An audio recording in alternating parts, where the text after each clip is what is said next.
Hello everybody, Adam Livin here, and in this video we're going to talk about what I believe is a solution to authenticating watches that'll be effective in the future and how we can do it. Okie dokie.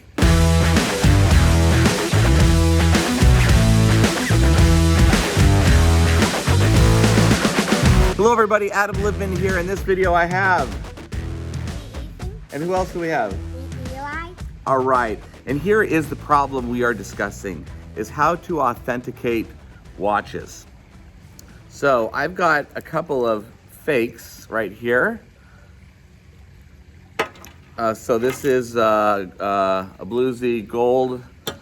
Here's a Richard Mille, and here is a Hulk. These are all fakes. And what I see, oh yeah, boys, these are all replica fake watches of the original. What? Yes. So these were first made instead of the real? These are not real. But here's the problem, boys, is that the real ones, the fake ones are getting better and better every day. What? Does that make sense? No, I have one question, Daddy. Wait, do we have, oh, we have Sam who wants to get in the video. Come on, Sam. I just need to touch something. What, Sam? It depends on what the replicas are like. Got it. Each watch are different. Each watch is different. But, Now, but they're like the same. that's true. Okay, now, boys, have you heard of something called 3D printing? No. Yes. Wait, let's not shake the table. Don't shake the table. What do you know about 3D printing? All right, Sam, stop for now. What do you know about 3D printing? Well, you print whatever you want, Mm-hmm. but it can be fake or not. Yes. So what's happening is as manufacturers get better with fake watches, It's kind of like copying and pasting. yes, they are literally copying and pasting everything to the point that we can no longer tell the difference between what is real and what is fake. Can you see where the problem is? The fakes are getting just as real as the real. What do we do? You can't see Ethan in the video. All right, Ethan, you got to get a little scoochy here. There you are. Okay. All right, so can we agree this is a problem? Yeah. Problem. Okay, Well, so there's actually two. no, problems. Sam, you're not. Well, there's actually two problems. Okay. You know the second problem? What's the second problem? Moving this table so there's more trade instead of some. Oh, that's That's a a good point. problem. Well, in this video, we're going to be discussing this issue. In the next video, we'll be discussing shading problems. Okay? So what I want to do is talk about the example of what Coachella, you know the concert festival that you guys have been to? I've been there once. Okay, so let me tell you about what Coachella did. So Coachella, for those of you who don't know, is a music festival in Indio. And it's probably one of my great passions and things that I love. And so I love Coachella. What's happened is the popularity of Coachella has increased substantially year after year after year to the point that people were making incredible fakes. It got so incredible, boys and girls, that literally packers were able to get the exact designs of the wristbands and do an exact replica of the wristbands. So what I'm gonna do is show you a history, and boys, of the history of the wristbands. And then the ultimate solution, boys and girls, is an RFID chip. Hey, this is interesting. Come on, you love this. Okay, so boys, this was a backstage pass in 2008. That's a long time. That was a long time. It was just a wristband. What happened is people were able to fake this wristband. Okay, so everybody knew there was a problem in 2008. In 2010, That's like a couple or 2 years, I think. it's a long time ago. 2010 is a long time ago. So here's a wristband from 2000. So this is 8. This is from 2010. Can I touch? Yeah, you can touch these. Again, there was a huge problem where people were faking this. So what did they do, boys and girls? So these are fake? So what they used to do is they're like, okay, no one can possibly fake a wristband of this quality. I know what those were for. Exactly, these are the old wristbands. So everyone's like, there's no way someone could do it, but they actually wound up doing it. So here's what happened. In 2011 was the first year that they did what's called an RFID chip. So you have the wristband. So this is the, boys, You can't be banging the table I'm not. because it bangs. Look, the poor. You can't touch the table. Okay, so this is the wristband from 2011. And what you'll notice, what was unique about this year, this thing right here, this kind of purpley thing with the round thing, Yeah. this is an RFID chip. So it wasn't enough to have the wristband, you had to have the chip. Because the chip would actually let people in. It would be go green for good and red for bad. Oh, you have a question? No. So this was the first year. Now there were some issues with the clasp this year, and there's some issues with the chip, which you can see is already falling off. So they made vast improvements over time. So the Dad? next iteration, Daddy? yeah? Can you move the robot? Because I can't really see Oh, it. yeah, let's move Mr. Robot. So this was the next, let's see, is this the, so this was the next, too. oh. Okay, so this was the next model that they came up with. So this is an artist pass from Coachella. Boys, look, you're banging it. Can't do bangies. Okay, sorry.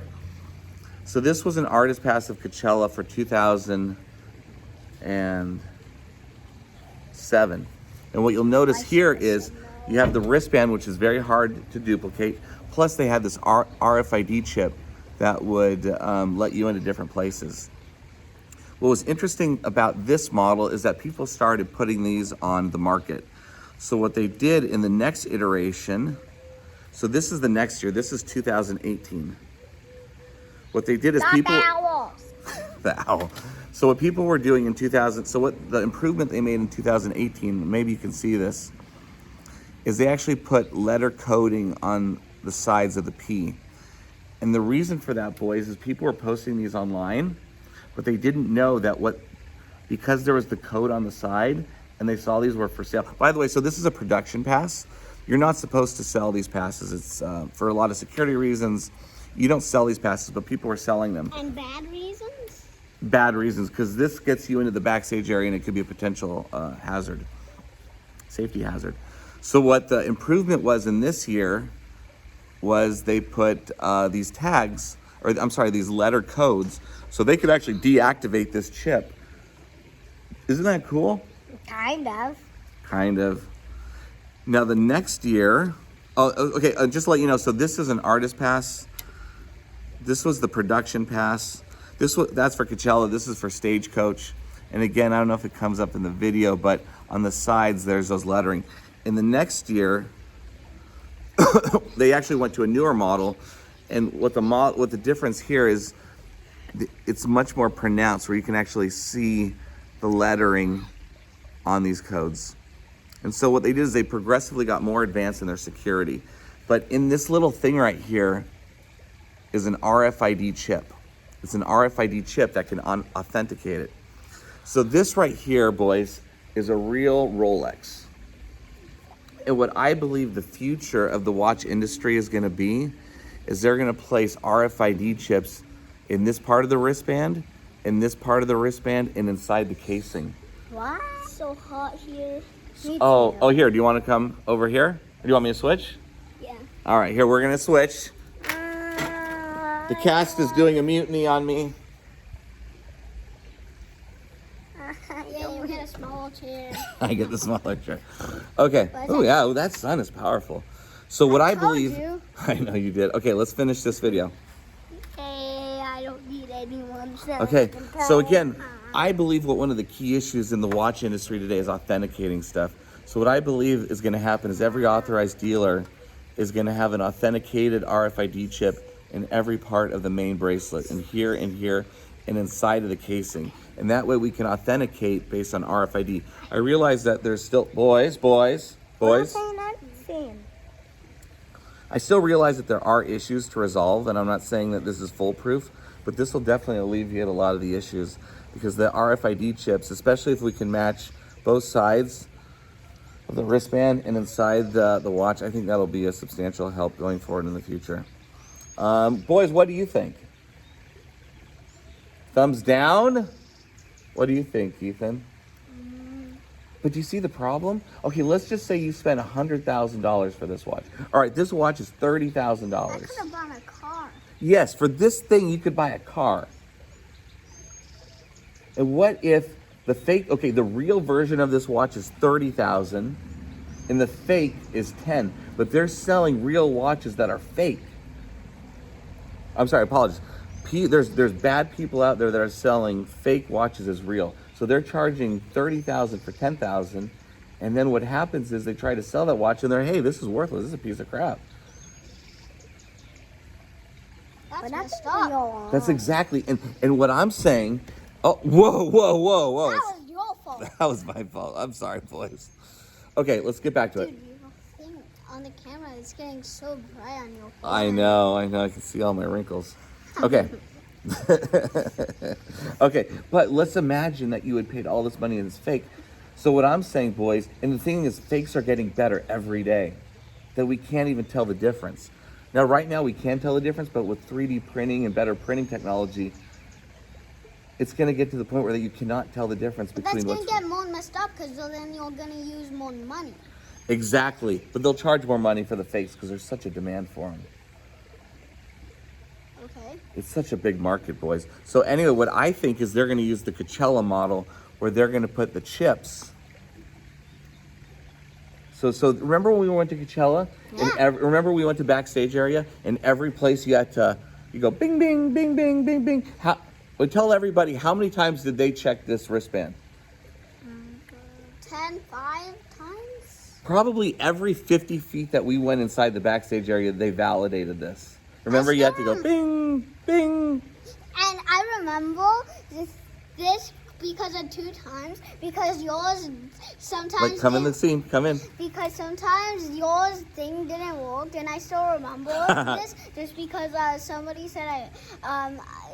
said I was a better outfit than somebody else. Oh yeah, That's why I still remember. is that? How? I do remember. Remember they wouldn't let Daddy in for a little bit because it couldn't ding. Yeah, that was a little bit funny. Yeah. Oh, and I want to teach you guys one other thing. There's something called an authentic fake. Wow. You know what an authentic fake is? No, I don't. Okay, let's imagine that you work at Rolex. Wait, boys, we can't shake this. Oh my God. Yeah.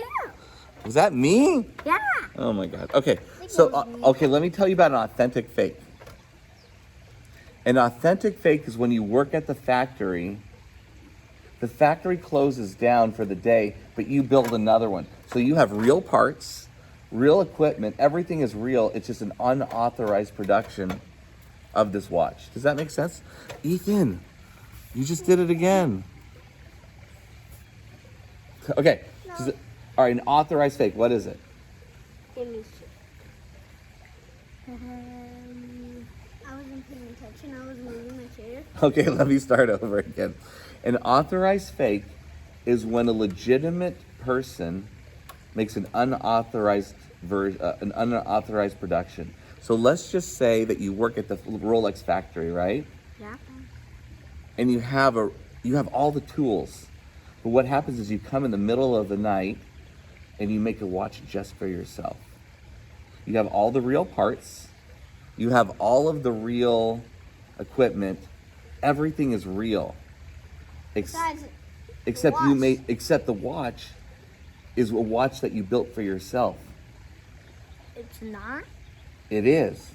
So it's a real watch that has all the components, but it wasn't an authorized production by management. So let me tell you what happens in China, and this happens all the time.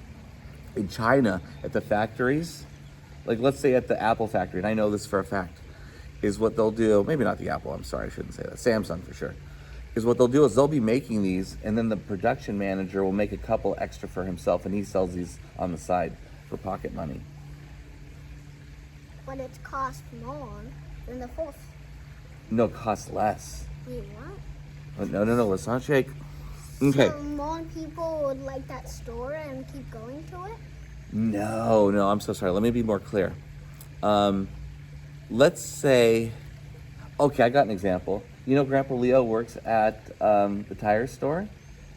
I thought he was a mechanic. He is a mechanic. Yes, exactly. So let's just say that Grandpa Leo works a normal day at the mechanic store, right? Yeah? He goes home, but then he goes back to the store at 11 o'clock at night and fixes someone else's car. He uses their tools, their equipment, their tires. But they're also helping people. Yes, he is helping a person. Yeah, yes, you're right. But he wouldn't do that because Grandpa Leo wouldn't do it, but some people do that. And so the question is it a real fix or a fake fix? So it's called an authentic fake. The problem is what I'm trying to get at, Ethan, is there are so many versions to fake something that make it look so real that we can't no longer tell the difference. That's the problem. That's why we need some type of RFID chip that matches the internal systems to make sure everything matches. And if it doesn't match, do you get fired or something? Yes, people get fired, people lose their jobs, people, yes, that would be true, yes. Yeah. Now I'm getting in the sun. Yeah, now I'm in the sun.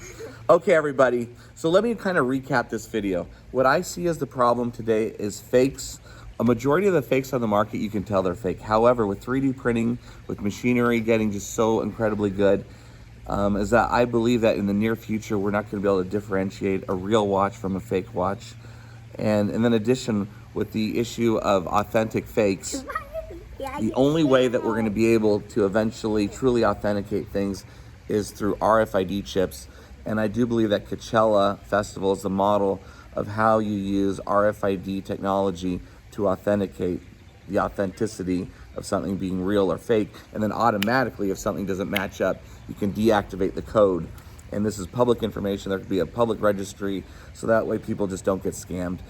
Because I've actually been scammed myself. It's one of the most disgusting feelings in the world.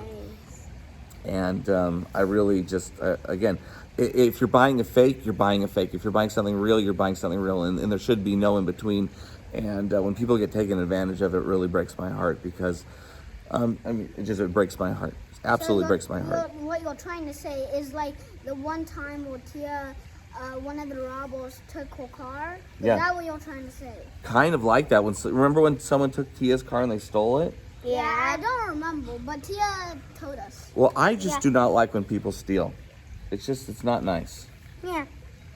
You can overcharge a person if they agree to it, but you don't steal. Stealing is wrong. Yeah. But if they figure out, you can be banned to that city. You can be banned, you can be arrested. Stealing is wrong, boys. So you can be arrested from a study? Yes, you can be arrested. Or banned. Or banned. All right, everybody. Hopefully you enjoyed this video. I know we're getting towards the end.